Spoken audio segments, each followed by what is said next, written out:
സോങ്ചൻ ഗ്രൂപ്പിലെ art ഗാലറിയുടെ anniversary പാർട്ടിക്ക് പോകാനായിട്ട് റെഡിയാവുന്ന മാത്യുവിനെയാണ് കാണിക്കുന്നത്. മാത്യു വളരെ എക്സ്പെൻസീവ് ആയിട്ടുള്ളൊരു വാച്ച് എടുത്ത് കയ്യിലിട്ടിട്ട് ദോഹുക്കിനോട് എന്ന രീതിയിൽ മനസ്സിൽ പറയാണ്, ഇന്നത്തെ രാത്രി നിനക്ക് വളരെയധികം സ്പെഷ്യലായിരിക്കും. റെഡി ആയതിനു ശേഷം മാത്യു ആർട്ട് ഗാലറിയിലേക്ക് എത്തുകയാണ്. അവിടെ റാഹിയും ഹൻമോണിയും എല്ലാവരും മിസ് ഗോയുടെ ഇൻവിറ്റേഷനെ തുടർന്ന് അവിടെ എത്തിയിട്ടുണ്ടായിരുന്നു. ആർട്ട് ഗാലറിയുടെ പുറത്ത് ദോഹുക്ക് എല്ലാവരും നിരീക്ഷിച്ചുകൊണ്ട് ഇരിപ്പുണ്ടായിരുന്നു. മാത്യുവിനെ അവിടെ കണ്ട ആർട്ട് ഗാലറിയിലെ ഡയറക്ടർക്ക് വളരെയധികം സന്തോഷമാവാണ്. മാത്യു അവർക്ക് ഒരു ബൊക്കെ കൊടുത്തതിന് ശേഷം അവരുടെ കൂടെ നിന്ന് സെൽഫി എടുക്കുകയാണ്. അതിനുശേഷം പറയുന്നുണ്ട്, എനിക്ക് വളരെ ഇമ്പോർട്ടൻ്റ് ആയിട്ടുള്ള കുറച്ച് കാര്യങ്ങളുണ്ട്, അതുകൊണ്ട് ഒരുപാട് നേരം എനിക്ക് നിൽക്കാനായിട്ട് സാധിക്കില്ല എന്ന്. അതിനുശേഷം ആ ഒരു മിസ് ഹോങ് ഡയറക്ടറുടെ ഇൻവിറ്റേഷൻ തുടർന്ന് അവിടെ എത്തിയിട്ടുണ്ടായിരുന്നു. അവരെ കാണുന്ന മാത്യുവിന് ആ ഒരു നേരത്തെ ഉണ്ടായിരുന്ന കോൺവെർസേഷനൊക്കെ ആലോചിച്ചിട്ട് വളരെയധികം ദേഷ്യം വരുന്നുണ്ട്. അതിനുശേഷം ജിൻമോയാണ് കാണിക്കുന്നത്. എല്ലാവരും ഇയർഫോൺസിലൂടെ ഒരു കോൺഫറൻസ് കോളിൽ കണക്റ്റഡ് ആയിരുന്നു. ജിൻമോ എല്ലാവരുടെ അടുത്തും പ്ലാൻ പറഞ്ഞു കൊടുക്കുകയാണ്. അതായത് VIP റൂമിനുള്ളിൽ 12 പെയിൻറ്റിങ്സ് ഉണ്ട്, കൂടാതെ ഇവിടെ ചുറ്റും 15 ഗാർഡ്സും ഉണ്ട്. അലാം ഓഫ് ആയതിനു ശേഷം പോലീസ് വരാനായിട്ട് 15 മിനിറ്റ് എങ്കിലും എടുക്കും. ആ 15 മിനിറ്റിനുള്ളിൽ റിയൽ പെയിൻറ്റിങ്സ് VIP റൂമിൽ നിന്ന് പുറത്തെത്തിച്ചതിന് ശേഷം വാനിൽ നിന്ന് ഫേക്ക് പെയിൻറ്റിങ്സ് തിരിച്ച് VIP റൂമിലേക്ക് എത്തിക്കുക വേണമെന്ന് ജിൻമോ എല്ലാവരുടെ അടുത്തും പറയുകയാണ്. അതിൻ്റെ ഇടയ്ക്ക് റിയൽ പെയിൻറ്റിങ്സ് കുറച്ചെണ്ണം അവർ സ്വന്തമായിട്ട് അടിച്ചു മാറ്റാനും പ്ലാൻ ചെയ്യുന്നുണ്ടായിരുന്നു. അതിനുശേഷം ജിൻമോ പറയാണ്, അരമണിക്കൂറിന് ശേഷം നമ്മൾ പ്ലാൻ സ്റ്റാർട്ട് ചെയ്യും, എല്ലാവരും റെഡി ആയിരിക്കുക, ഒരു തെറ്റ് പോലും ഇതിൽ സംഭവിക്കാൻ പാടില്ല. അതിനുശേഷം പാർട്ടിയിലുണ്ടായിരുന്ന ഡയറക്ടർ മിയോങ്ങിന് ഷിംജിൻ സോക്കിൻ്റെ കോള് വരികയാണ്. അവൻ വിളിച്ചിരുന്നത് തൻ്റെ ആൻറ്റിയുടെ ആർട്ട് ഗാലറിയുടെ ആനിവേഴ്സറിക്ക് ആൻറ്റിയെ കൺഗ്രാജുലേറ്റ് ചെയ്യാനായിട്ടായിരുന്നു. ഷിംജിൻ സോക്കിൻ്റെ സൗണ്ട് കേട്ട ആർട്ട് ഗാലറിയിലെ ഡയറക്ടർ ശരിക്കും ഞെട്ടിപ്പോവാണ്. അവർ ചോദിക്കുന്നുണ്ട്, നീ എവിടെയാ US-ലാണോ എന്ന്. അതിന് പകരമായിട്ട്, ഞാൻ US-ലൊന്നുമല്ല, ഞാൻ കൊറിയയിൽ എത്തിക്കഴിഞ്ഞു, കൂടാതെ ഈ ഒരു പാർട്ടിയിലും ഞാൻ അറ്റൻഡ് ചെയ്യുന്നുണ്ട് എന്ന് പറയാണ്. നീ എവിടെയാണല്ലോ എൻ്റെ മുന്നേ വരാനായിട്ട് ഡയറക്ടർ പറയുന്നുണ്ടെങ്കിലും ഷിംജിൻസോക്ക് ഫോൺ കട്ട് ചെയ്യാണ്. ഈ ഒരു ന്യൂസ് കേട്ട ഡയറക്ടർ നേരെ തൻ്റെ സഹോദരനായ ചെയർമാൻ ഷിമ്മിനെ വിളിച്ച് ഇതറിയിക്കുകയാണ്. അദ്ദേഹവും ഈ ഒരു വാർത്ത കേട്ടിട്ട് ശരിക്കും ഞെട്ടിപ്പോവാണ്. അവിടുന്ന് എത്രയും പെട്ടെന്ന് തന്നെ ഇറങ്ങുകയാണ് അദ്ദേഹം. അവിടെ ഒരുപാട് നാളുകൾക്ക് ശേഷം തൻ്റെ സഹോദരൻ്റെ മകനായ ഷിംജിൻസോക്കിൻ്റെ സൗണ്ട് കേട്ട ഡയറക്ടർ ശരിക്കും ഞെട്ടിയിരിക്കുകയാണ്. മാത്രമല്ല ആ ഒരു ഭീതിയും കൂടി അവരുടെ ഉള്ളിലുള്ളതുകൊണ്ട് തന്നെ ബാലൻസ് ഇല്ലാതെ നടന്ന് അവിടെ ഇവിടെ നടന്ന് ഓരോന്നൊക്കെ തട്ടിമറിച്ചിടുകയാണ് അവർ. മിസ് ഗോ അവരെ സമാധാനിപ്പിക്കാനായിട്ട് ചെല്ലുന്നുണ്ടെങ്കിലും ഷിംജിൻസോക്ക് ഇവിടെ ഉണ്ട്, എല്ലാവരും സൂക്ഷിക്കണം എന്ന് ഡയറക്ടർ പറയുന്നുണ്ട്. അവിടെ എല്ലാവരും ഡയറക്ടറുടെ ഈ ഒരു ടെൻഷനൊക്കെ കാരണം ആ കാര്യത്തിൽ ബിസി ആയിരിക്കുന്ന സമയത്ത് ജിൻമോ പറയാണ്, ഇപ്പോൾ നമ്മുടെ പ്ലാൻ സ്റ്റാർട്ട് ചെയ്യണം എന്ന് പറഞ്ഞിട്ട് ഓരോരുത്തരും അവർക്ക് കൊടുത്തിരിക്കുന്ന ഡ്യൂട്ടി ചെയ്യാനായിട്ട് ഓടുകയാണ്. പിന്നീട് ഡ്രസ്സ് മാറിയെത്തിയ മാത്യുവിനെയാണ് കാണിക്കുന്നത്. മാത്യു നേരെ സെക്യൂരിറ്റി റൂമിലേക്ക് ചെന്നതിന് ശേഷം അവിടെയുള്ള ഗാർഡ്സിനെയൊക്കെ ബോധം കെടുത്തിയിട്ട് ആ ഒരു CCTV വിഷ്വൽസ് കുറേയൊക്കെ കട്ട് ചെയ്ത് വെക്കുകയാണ്. അത് കട്ട് ചെയ്തത് കാരണം ജിൻമോയും ബാക്കി ആൾക്കാരും VIP റൂമിലേക്ക് എത്തുന്നതായിട്ടുള്ള ഫുട്ടേജ് ആർക്കും കിട്ടത്തില്ലായിരുന്നു. മാത്യു അതിനുശേഷം അവിടെ നിന്ന് പുറത്തിറങ്ങുന്ന സമയത്ത് മിസ് ഹോങ്ങിനെ നോട്ടീസ് ചെയ്യുകയാണ്. അവരുടെ അടുത്ത് സംസാരിച്ച് അവൻ അവരെ ഒരു സ്റ്റെയർസിൻ്റെ മണ്ടയിൽ കൊണ്ട് നിർത്തിയതിന് ശേഷം അവിടെ നിന്ന് തള്ളിയിടുകയാണ്. മിസ് ഹോങ് തലയടിച്ച് വീണ് അവിടെ തന്നെ മരണപ്പെടുകയാണ്. തന്നെപ്പറ്റി ഗോസിപ്പ് ഉണ്ടാക്കിയ മിസ് ഹോങ്ങിനോടുള്ള പ്രതികാരമാണ് മാത്യു ഇതിലൂടെ തീർത്തത്. അവിടെ എല്ലാവരും VIP റൂമിൻ്റെ അടുത്ത് എത്തിച്ചേരുന്ന ടണലിലേക്ക് എത്തിയിട്ടുണ്ടായിരുന്നു. അവിടെ വെച്ച് മിസ് ഗോ എല്ലാവരുടെ അടുത്തും പറയാണ്, ഒരു ചെറിയ പ്രശ്നമുണ്ട്. എന്താണ് എല്ലാവരും ചോദിക്കുന്ന സമയത്ത് കെ ഇവിടെ എത്തിയിട്ടുണ്ട്. കെയുടെ പേര് കേട്ടപ്പോൾ തന്നെ എല്ലാവരും പേടിക്കാൻ തുടങ്ങുകയാണ്. അവിടുന്ന് ഓടിപ്പോയാലോന്ന് വരെ അവരെല്ലാവരും ആലോചിക്കുന്നുണ്ട്. പക്ഷേ ജിൻമോ പറയാണ്, മാത്യുവിൻ്റെ ഓർഡേഴ്സ് കിട്ടുന്നിടം വരെ നമ്മളൊന്നും ചെയ്യാനായിട്ട് പാടില്ല, നമ്മുടെ പ്ലാൻ എക്സിക്യൂട്ട് ചെയ്തേ മതിയാവും, നമുക്കധികം സമയമില്ല എന്ന് പറയാണ്. അവിടെ അവർക്കിടയിലുള്ള സംഭാഷണം മുഴുവൻ ദോഹുക്ക് കേട്ടുകൊണ്ടിരിപ്പുണ്ടായിരുന്നു. കെയുടെ കാര്യം കേട്ട ദോഹുക്ക് ശരിക്കും ടെൻഷനാവുകയാണ്. അവൻ മാത്യുവിനെ വിളിച്ച് നോക്കുന്നുണ്ടെങ്കിൽ കൂടി മാത്യു ഫോൺ എടുക്കുന്നുണ്ടായിരുന്നില്ല. ദോഹുക്കിന് തോന്നുകയാണ് ബാക്കിയുള്ള കാര്യങ്ങളെക്കാൾ കെയെ പിടിക്കുക എന്നുള്ളതാണ് ഏറ്റവും വലിയ ഇമ്പോർട്ടൻറ്റ് കാര്യമെന്ന്. അതുകൊണ്ട് തന്നെ ആ വാനിൽ നിന്ന് പുറത്തിറങ്ങിയതിന് ശേഷം ആർട്ട് ഗാലറിയിലേക്ക് നടക്കുകയാണ്. മറുവശത്ത് എല്ലാവരും ആ ഒരു VIP റൂമിലേക്ക് എത്തിച്ചേർന്നിട്ടുണ്ടായിരുന്നു. മുമ്പ് ചെയ്ത പോലെ തന്നെ ആ ഒരു infrared detectors miss go disable ചെയ്യുകയാണ്. അതുകൊണ്ട് തന്നെ എല്ലാവരും അകത്തേക്ക് കടന്ന് ഓരോരോ പെയിൻറ്റിങ്സ് ആയിട്ട് വീതം പുറത്തേക്ക് കടത്താനായിട്ട് ശ്രമിക്കുകയാണ്. മാത്യുവിന് അറിയായിരുന്നു സോങ്ചൻ ഗ്രൂപ്പ് മൊത്തത്തിൽ ഇപ്പോൾ പ്രോസിക്യൂട്ടറിൻ്റെ നിരീക്ഷണത്തിലാണെന്ന്. മാത്യുവിൻ്റെ പ്ലാൻ ഇതായിരുന്നു. അതായത് ഇൻവെസ്റ്റിഗേഷൻ്റെ ഭാഗമായിട്ട് പോലീസ് ചെക്ക് ചെയ്യുന്ന സമയത്ത് VIP റൂമിലെ ഫേക്ക് പെയിൻറ്റിങ്സ് കണ്ടെടുത്തതിന് ശേഷം ആ ഒരു ചാർജും കൂടി സോങ്ചൻ ഗ്രൂപ്പിൻ്റെ തലയിൽ വീഴാനായിട്ട്. ഈ ഒരു കാര്യത്തിലൂടെ സോങ്ചൻ ഗ്രൂപ്പിൻ്റെ മൊത്തത്തിലുള്ള ഇമേജ് തകരാറിലാക്കാനായിരുന്നു മാത്യുവിൻ്റെ പ്ലാൻ. ദോഹ്യുക്ക് ആ സമയത്ത് മെയിൻ എൻട്രൻസിൽ കൂടെ തന്നെ ആർട്ട് ഗാലറിയുടെ ഉള്ളിലേക്ക് പ്രവേശിക്കുകയാണ്. മറുവശത്ത് എല്ലാവരും പെയിൻറ്റിങ്സും കൊണ്ട് വാനിലെടുത്ത് എത്തുന്ന സമയത്ത് അവിടെ ദോഹ്യുക്കിനെ കാണുന്നുണ്ടായിരുന്നില്ല. എന്തോ പ്രശ്നമുണ്ട് എന്ന് പറഞ്ഞിട്ട് പ്ലാൻ അവിടെ ഡ്രോപ്പ് ചെയ്യാനായിട്ട് പലരും ശ്രമിക്കുന്നുണ്ടെങ്കിലും ജിൻമോ തോക്കെടുത്തിട്ട് അവരെ ഭീഷണിപ്പെടുത്തുകയാണ്. അങ്ങനെ അവരുടെ പ്ലാനിങ്സൊക്കെ അവർ പ്ലാൻ ചെയ്ത പോലെ തന്നെ എക്സിക്യൂട്ട് ചെയ്യാനായിട്ട് തുടരുകയാണ്. കുറച്ച് സമയത്തിന് ശേഷം ചെയർമാൻ ഷിമ്മ സെക്രട്ടറി ഗു ആയിട്ട് ആ ഒരു ആർട്ട് ഗാലറിയിലേക്ക് എത്തിയിട്ടുണ്ടായിരുന്നു. ചെയർമാൻ ഷിം ഓടി വന്നിട്ട് തൻ്റെ സഹോദരിയെ എടുത്ത് ചോദിക്കുകയാണ് എവിടെ ഷിം സോക്കുന്ന. പക്ഷേ ഒരുപാട് തിരഞ്ഞെങ്കിലും അവനെ കണ്ടുപിടിക്കാനായിട്ട് സാധിച്ചില്ല എന്നാണ് ഡയറക്ടർ മിയോങ് പറയുന്നത്. ദോഹ്യുക്ക് കെയെ തപ്പി പല സ്ഥലത്തും ഓടി നടക്കുകയായിരുന്നു. അങ്ങനെ ചെയർമാൻ ഷിം ഉണ്ടായിരുന്ന റൂമിലേക്കും ദോഹ്യുക്ക് വരികയാണ്. ചെയർമാനും ദോഹ്യുക്കിനെ കാണുന്നുണ്ട്. പക്ഷേ ചെയർമാനെ ഇഗ്നോർ ചെയ്തതിന് ശേഷം അടുത്ത സ്ഥലത്തേക്ക് കെയെ തപ്പിപ്പോവാണ് ദോഹ്യുക്ക്. അവിടെ അതിനുശേഷം ബാക്കി എല്ലാവരും അതിനുശേഷം അവരെല്ലാവരും കൂടി ഒരു ഫേക്ക് പെയിൻറ്റിങ്സ് VIP റൂമിലേക്ക് കൊണ്ടുപോയിക്കൊണ്ടിരുന്ന സമയത്ത് മിസ് ഗോ അവിടെ ഗ്രില്ലിൻ്റെ ഇടയ്ക്കായിട്ട് ആരെയോ കാണുന്നുണ്ട്. പക്ഷേ ഒരുപാട് റിസ്ക് ഉള്ള ഒരു ജോലിയായിരുന്നു അവർ ചെയ്തുകൊണ്ടിരുന്നത്. അതുകൊണ്ട് തന്നെ ആ ഒരു ആൾക്ക് അധികം അറ്റൻഷൻ കൊടുക്കാനായിട്ട് അവർക്ക് സാധിച്ചില്ല. അവരെ ശ്രദ്ധിക്കാതെ അവിടുന്ന് പോവാണ്. കുറച്ച് സമയത്തിന് ശേഷം ഷിം ജുൻ സോക്കിനെ തെരഞ്ഞുകൊണ്ട് ഒരുപാട് പോലീസ് അവർ ആർട്ട് ഗാലറി ചുറ്റും വളയുകയാണ്. അവർ ഉള്ളിലേക്ക് കയറിയ ശേഷം ഒരു പോലീസുകാരൻ ചെയർമാൻ ഷിമ്മിൻ്റെ അടുത്ത് പറയുകയാണ് ഷിം ജുൻ സോക്ക് നേരിട്ട് ഞങ്ങളെ വിളിച്ചിട്ട് മർഡർ കൺഫസ് ചെയ്തിട്ടുണ്ട്.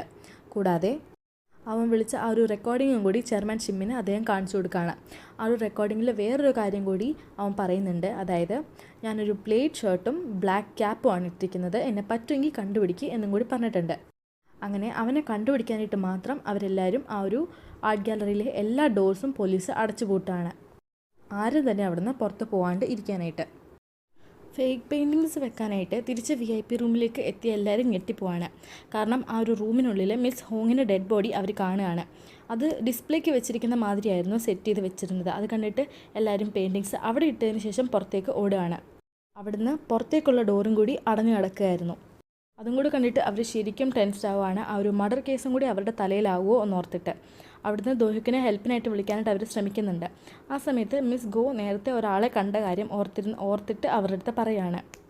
ഇനി അത് ദോഹ്യുക്കാണോ എന്നുള്ള കാര്യത്തിൽ എനിക്ക് സംശയമുണ്ടെന്ന് മിസ് ഗോ പറയുന്ന സമയത്ത് ഇനി ദോഹ്യുക്കാണോ ഞങ്ങളെ എല്ലാവരെയും കൊടുക്കുന്നത് എന്നൊരു ഡൗട്ടും കൂടി അവരുടെ എല്ലാവരുടെയും മനസ്സിൽ വരികയാണ്. ജിൻമോ ഈ സമയം പറയുകയാണ് നമ്മൾ ഈ സമയം ഇവിടെ നിൽക്കുകയല്ല വേണ്ടത്, ഇവിടുന്ന് പാർട്ടി നടക്കുന്ന സ്ഥലത്തേക്ക് പോവുകയാണ് വേണ്ടത് എന്ന് പറഞ്ഞു കൊടുക്കുകയാണ്. എല്ലാവരും വേറൊരു ഡോറിൽ കൂടി അവർ പാർട്ടി നടക്കുന്ന സ്ഥലത്തേക്ക് പോയ സമയത്ത് ജിൻമോ അവിടെ നിന്നിട്ട് തിരിഞ്ഞു നോക്കുന്ന സമയത്ത് ആ ഒരു ഗ്രില്ലിൻ്റെ ഇടയിൽ കൂടി മാത്യുവിനെ ജിൻമോ കാണുകയാണ്. മിസ് ഗോ കണ്ടത് വേറെ ആരെയായിരുന്നില്ല, മാത്യുവിനെ ആയിരുന്നു. ഇതുവരെ നീ ചെയ്തതെല്ലാം വളരെ കറക്റ്റാണ്, ഇനിയും നിനക്കൊരു പണിയും കൂടി ഉണ്ട് എന്ന് ജിൻമോയുടെ അടുത്ത് മാത്യു പറയാണ്.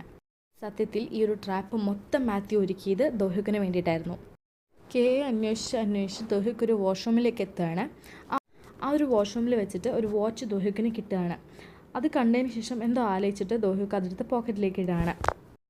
ആ വാച്ച് മാത്യു എടുത്തിട്ട് അതേ വാച്ചായിരുന്നു. അടുത്തായിട്ട് VIP റൂമാണ് കാണിക്കുന്നത്. അവിടെ എല്ലാവരും തന്നെ മിസ് ഹോങ്ങിൻ്റെ ബോഡി കണ്ടെടുത്തിട്ടുണ്ടായിരുന്നു. അത് മാത്രമായിരുന്നില്ല, ചെയർമാൻ ഷിമ്മിന് വേണ്ടിയിട്ട് ഷിം ജുൻ സോക്ക് ഒരു മെസ്സേജും കൂടി അവിടെ എഴുതിയിട്ടിട്ടുണ്ടായിരുന്നു. നിങ്ങൾക്ക് ഓർമ്മയുണ്ടോ അന്ന് രാത്രി എന്താണ് സംഭവിച്ചത് എന്നായിരുന്നു ആ ഒരു മെസ്സേജ്. ആ സമയത്ത് ചെയർമാൻ ഷിമ്മ ഒരു ഫ്ലാഷ് ബാക്കും കൂടി ആലോചിക്കുകയാണ്. അന്ന് രാത്രി ചെയർമാൻ ഷിമ്മിൻ്റെ വൈഫ് കൊല്ലപ്പെട്ട സമയത്ത് അവിടെ വെച്ച് ഷിം ജുൻ സോക്കിനെ അദ്ദേഹം കണ്ടിട്ടുണ്ടായിരുന്നു. ആ ഒരു സീനോടുകൂടി തന്നെ അവൻ തന്നെയാണ് അവൻ്റെ അമ്മയെ കൊന്നത് എന്നുള്ള കാര്യം അദ്ദേഹം മനസ്സിലാക്കിയിട്ടുണ്ടായിരുന്നു. എങ്കിലും സ്വയം വിശ്വാസം വരാതെ അദ്ദേഹം ചോദിക്കുകയാണ് നീ എന്തിനാണ് ഇങ്ങനെ ചെയ്തത്, നീ തന്നെയാണോ ഇത് ചെയ്തതെന്നൊക്കെ. ആ സമയത്ത് അവൻ പറയുന്നുണ്ട് ഞാൻ തന്നെയാണ് ഇത് ചെയ്തത്, എനിക്ക് എന്ത് പറ്റിയെന്നറിയില്ല, അമ്മ ഭയങ്കര സ്ട്രേഞ്ചായിട്ട് സംസാരിക്കാനായിട്ട് തുടങ്ങി, എന്നെ ഫേക്ക് എന്നൊക്കെ വിളിച്ചു, പക്ഷെ ഞാൻ എങ്ങനെയാണോ അതുപോലെയൊക്കെ തന്നെയല്ലേ. ഇത്രയും പറഞ്ഞിട്ട് അവൻ അവിടെ നിന്ന് പോയിട്ടുണ്ടായിരുന്നു. ചെയർമാൻ ഷോക്കായിട്ട് അവിടെ തന്നെ ഇരുന്ന് പോവാണ്.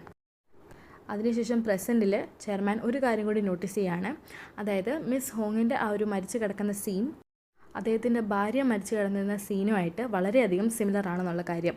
ഇതൊക്കെ ആലോചിച്ചതിന് ശേഷം ചെയർമാൻ ദോഹ്യുക്കിനെ നോക്കുകയാണ്. ദോഹ്യുക്ക് അവിടെ മാത്യുവിൻ്റെ ആ ഒരു വാച്ച് തന്നെ നോക്കിക്കൊണ്ടിരിക്കുകയായിരുന്നു. ആ സമയത്ത് ജിൻമോ പോലീസുകാരുടെ അടുത്ത് ചെന്നിട്ട് സൈഡിൽ ചെന്നിട്ട് എന്തൊക്കെയോ പറഞ്ഞു കൊടുക്കുകയാണ്. അതിനുശേഷം ദോഹ്യുക്ക് തൻ്റെ അതേ ഡ്രസ്സിൽ അവിടെ വന്നിരുന്ന മാത്യുവിനെ ശ്രദ്ധിക്കുകയാണ്. സത്യത്തിൽ മാത്യു ഒരേ രീതിയിലുള്ള ഡ്രസ്സ് ദോഹ്യുക്കിന് ഗിഫ്റ്റ് കൊടുത്തായിരുന്നു അവനെ ട്രാപ്പ് ചെയ്യാനായിട്ട്. അവർ തമ്മിൽ ഒരു ഐ കോണ്ടാക്റ്റ് വരുന്നുണ്ട്. അതിനുശേഷം മുഖം മറിച്ചുകൊണ്ട് മാത്യു അവിടെ നിന്ന് ഓടുകയാണ്. മാത്യുവിൻ്റെ പുറകെ ദോഹ്യുക്കും ഓടുന്നുണ്ട്.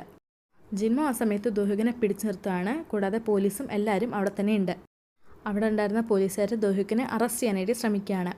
ദോഹിക്കിൻ്റെ കയ്യിലുണ്ടായിരുന്ന വാച്ചും അവരെടുക്കുകയാണ്. ആ ഒരു വാച്ചിൽ ഷിം ജുൻ സോക്കിൻ്റെ പേരും എഴുതിയിട്ടുണ്ടായിരുന്നു. കൂടാതെ അതിൽ കുറച്ച് രക്തക്കറയും കൂടി ഉണ്ടായിരുന്നു. ഇത് പോലീസുകാർ കണ്ടെന്ന് മനസ്സിലാക്കുന്ന ദോഹിക്ക് പറയാണ്, ഇതെനിക്ക് ഇവിടുത്തെ വാഷ്റൂമിൽ നിന്ന് കിട്ടിയതാണ്, ഇതെൻ്റെ അല്ല എന്നുള്ളത്. പക്ഷേ പോലീസുകാർ ഇതൊന്നും വിശ്വസിക്കുന്നുണ്ടായിരുന്നില്ല. ഇതെല്ലാം തന്നെ മാത്യുവിൻ്റെ പ്ലാനായിരുന്നു ദോഹിക്കിനെ മർഡർ കേസിൽ അറസ്റ്റ് ചെയ്യാനായിട്ട്. പോലീസ് സ്റ്റേഷനിൽ പോലീസ് ദോഹിക്കിനെ ചോദ്യം ചെയ്തുകൊണ്ടിരിക്കുകയാണ്. സത്യത്തിൽ പോലീസുകാർ വിചാരിച്ചിരിക്കുന്നത് കെയെ ഈ ഒരു മർഡറൊക്കെ ചെയ്യാനായിട്ട് ഹെൽപ്പ് ചെയ്യുന്നത് ഈ ഒരു ദോഹിക്കാണ് എന്നാണ്. ദോഹിക്ക് ഒരുപാട് അവരെ വിശ്വസിപ്പിക്കാനായിട്ട് ശ്രമിക്കുന്നുണ്ടെങ്കിലും അവർ വിശ്വസിക്കുന്നുണ്ടായിരുന്നില്ല. കാരണം CCTVയിൽ വളരെ വിയർഡായിട്ട് ആക്ട് ചെയ്തുകൊണ്ടിരുന്ന ദോഹിക്കിനെയായിരുന്നു അവർ കണ്ടിട്ടുണ്ടായിരുന്നത്. അത് ശരിക്കും പക്ഷേ ദോഹിക്കായിരുന്നില്ല, ദോഹിക്കിൻ്റെ ഡ്രസ്സ് ധരിച്ചിരുന്ന മാത്യു ആയിരുന്നു. ലാസ്റ്റായിട്ട് ദോഹിക്ക് പറയുന്നുണ്ട്, ദയവ് ചെയ്ത് എന്നെ മാത്യുവിനെ ഒന്ന് കോൾ ചെയ്യാനായിട്ട് സമ്മതിക്കണം. മാത്യുവിന് എൻ്റെ ഇന്നസെൻസ് പ്രൂവ് ചെയ്യാനായിട്ട് സാധിക്കും. അങ്ങനെ അവസാനം പോലീസുകാർ അതിനുള്ള പെർമിഷനും അവന് കൊടുക്കുന്നുണ്ട്. പക്ഷെ അവൻ വിളിച്ചിട്ട് മാത്യു തൊട്ട് കോൾ എടുക്കുന്നുമുണ്ടായിരുന്നില്ല. സോങ്ചുൻ ഗ്രൂപ്പിൽ ചെയർമാൻ ഷിം ന്യൂസ് കണ്ടുകൊണ്ടിരിക്കുകയായിരുന്നു. ആ സമയത്ത് സെക്രട്ടറി ഗു അവിടേക്ക് വന്നതിന് ശേഷം ദാമിയുടെ മർഡർ കേസ് റീഓപ്പൺ ചെയ്യാൻ പോവുകയാണ് എന്ന് പറയാണ്. ഷിം ജുൻ സോക്കിനെ പുറത്ത് കൊണ്ടുവരാതെ സോങ്ചുൻ ഗ്രൂപ്പിന് ഇനിയൊരു രക്ഷയില്ല. അതിനുശേഷം സെക്രട്ടറി ഗു നേരെ തിക്കിതാക്കയുടെ ഓഫീസിലേക്കാണ് ചെല്ലുന്നത് കെയെ കാണാനായിട്ട്. അവിടെ ചെന്നതിന് ശേഷം കെയുടെ അടുത്ത് സെക്രട്ടറി ഗു പറയാണ്, എല്ലാം നിൻ്റെ പ്ലാൻ അനുസരിച്ച് തന്നെയാണ് പോകുന്നതെന്ന്. ആ സമയത്ത് കെ സെക്രട്ടറി ഗുവിനെ അച്ഛ എന്നാണ് വിളിക്കുന്നത്. അതിനുശേഷം പറയുന്നുണ്ട്, ആ ദിവസം നമ്മൾ തമ്മിലുള്ള ബന്ധം എനിക്ക് മനസ്സിലായില്ലായിരുന്നുണ്ടായിരുന്നെങ്കിൽ കാര്യങ്ങളൊക്കെ എങ്ങനെയായി തീർന്നേനെ എന്നെനിക്ക് ഓർക്കാൻ കൂടി പറ്റുന്നില്ല. ചെയർമാൻ ഷിമ്മിനെ മീറ്റ് ചെയ്യേണ്ട സമയം ആയിക്കഴിഞ്ഞു. അതിനുശേഷം കെ നേരെ ചെയർമാൻ ഷിമ്മിനെ കാണാനായിട്ട് സോങ്ചുൻ ഗ്രൂപ്പിലേക്ക് എത്തുകയാണ്. അവിടെ എല്ലാ ഗാർഡ്സും മാത്യുവിനെ വെൽക്കം ചെയ്തതിന് ശേഷം ചെയർമാൻ ഷിമ്മിൻ്റെ അടുത്തേക്ക് വിടുകയാണ്. ചെയർമാൻ ഷിമ്മിൻ്റെ അടുത്ത് ചെന്ന മാത്യു പറയാണ്, ഞാൻ കേട്ടല്ലോ നിങ്ങൾക്ക് എന്നെ കാണാനായിട്ട് താല്പര്യമുണ്ടെന്ന്, എന്താണ് കാര്യമെന്ന് ചോദിക്കുകയാണ്. അതേസമയം പോലീസ് സ്റ്റേഷനിൽ ഒരു അവസരം കിട്ടിയ സമയത്ത് എല്ലാവരെയും അടിച്ചിട്ടതിന് ശേഷം തൻ്റെ വിലങ്ങിൻ്റെ താക്കോല് മോഷ്ടിച്ച് അവിടുന്ന് രക്ഷപ്പെടുകയാണ് ദോഹിക്ക്. പുറത്തെത്തിയിട്ട് പോലീസിൻ്റെ തന്നെ ഒരു ബൈക്ക് എടുത്തിട്ട് രക്ഷപ്പെടാനായിട്ട് ശ്രമിക്കുകയാണ്. പക്ഷേ 4 ഭാഗത്തു നിന്നും പോലീസ് വളയുന്നുണ്ടെങ്കിലും അവിടുന്ന് വളരെ തന്ത്രപരമായിട്ട് ദോഹിക്ക് രക്ഷപ്പെടാനായിട്ട് ശ്രമിക്കുകയാണ്. അങ്ങനെ ബൈക്ക് ഓടിച്ചോടിച്ച് ഒരു ബിൽഡിങ്ങിൻ്റെ മണ്ടയിലാണ് ദോഹിക്ക് വന്ന് പെടുന്നത്. പോലീസുകാർക്കും ദോഹിക്കിനും ഒക്കെ മനസ്സിലായി ദോഹിക്ക് പെട്ടു എന്നുള്ള കാര്യം. അവൻ എന്ത് ചെയ്യുമെന്നോർത്ത് എല്ലായിടത്തും നോക്കിക്കൊണ്ടിരുന്ന സമയത്ത് കുറച്ച് അപ്പുറയുള്ളൊരു ബിൽഡിങ്ങിൽ നിന്ന് ഒരു കാറിൻ്റെ ഹോൺ സൗണ്ട് അവർ കേൾക്കുകയാണ്. അത് മറ്റാരും ആയിരുന്നില്ല, ഹൻമോണിയായിരുന്നു. ദോഹിക്കിനെ രക്ഷിക്കാനായിട്ട് ഹൻമോണി അവിടെ കാറുമായിട്ട് വന്നിരിക്കുന്നതായിരുന്നു. ദോഹിക്കിനെ അങ്ങോട്ടേക്ക് വരാനായിട്ട് പറഞ്ഞ് ഹൻമോണി വിളിക്കുകയാണ്. ദോഹിക്ക് എത്രയും പെട്ടെന്ന് തന്നെ ആ ഒരു ബിൽഡിങ്ങിൻ്റെ അറ്റത്ത് കൊണ്ട് ബൈക്ക് നിർത്തിയതിന് ശേഷം അപ്പുറത്തെ ബിൽഡിങ്ങിലേക്ക് എടുത്ത് ചാടുകയാണ്. മോനയുടെ അടുത്ത് ദോഹിക്ക് എത്തുന്നുമുണ്ട്. അങ്ങനെ ഈ സീനോടുകൂടി ഈ ഒരു എപ്പിസോഡ് ഇവിടെ തീരുകയാണ്. വീഡിയോ ഇഷ്ടപ്പെട്ടാൽ ലൈക്കും സബ്സ്ക്രൈബും ചെയ്യണേ. കൂടാതെ ഫ്രണ്ട്സിനും ഫാമിലിക്കൊക്കെ ഒന്ന് ഷെയർ ചെയ്ത് കൊടുക്കുക. പുതിയൊരു എപ്പിസോഡായിട്ട് നമുക്ക് വീണ്ടും കാണാം. ബൈ.